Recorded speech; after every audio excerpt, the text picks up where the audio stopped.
ശ്രീമാൻ sir, യോഗങ്ങളുടെ എല്ലാ മര്യാദകളും ലഭിച്ചുകൊണ്ടാണ് ഞാൻ തുടങ്ങിയത്.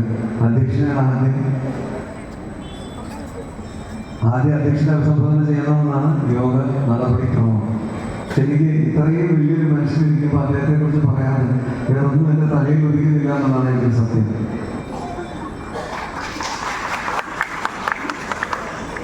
ഈ അദ്ദേഹത്തെ കുറിച്ച് പറയാൻ എനിക്ക് ഒരുപാട് എൻ്റെ മനസ്സിൽ തിങ്ങിയിരിക്കുകയാണ്. അതുകൊണ്ട് ഞാൻ അധ്യക്ഷന് അനുവാദത്തോടുകൂടി അധ്യക്ഷൻ വീണ്ടും ഞാൻ അധ്യക്ഷന് ബഹുമാനത്തോടുകൂടി അഭിസംബോധന ചെയ്തു. യോഗാധ്യക്ഷൻ, വേദിയിലെ മറ്റ് വിശിഷ്ട വ്യക്തികളെ, എൻ്റെ എത്രയും പ്രിയപ്പെട്ട സനൽ ക്രിസ്ത്യാനോയിലും നിവാസികളെ, എല്ലാവരും എൻ്റെ ശതകോടി നമസ്കാരം. ഇന്നിപ്പോൾ ഈ കേട്ട വാക്കുകൾ വളരെ എന്താ പറയുക, ഹർഷോന്മാദം ഉളവാക്കുന്ന വാക്കുകളാണ് ഒരു പോലീസുകാരനെ സംബന്ധിച്ചിടത്തോളം.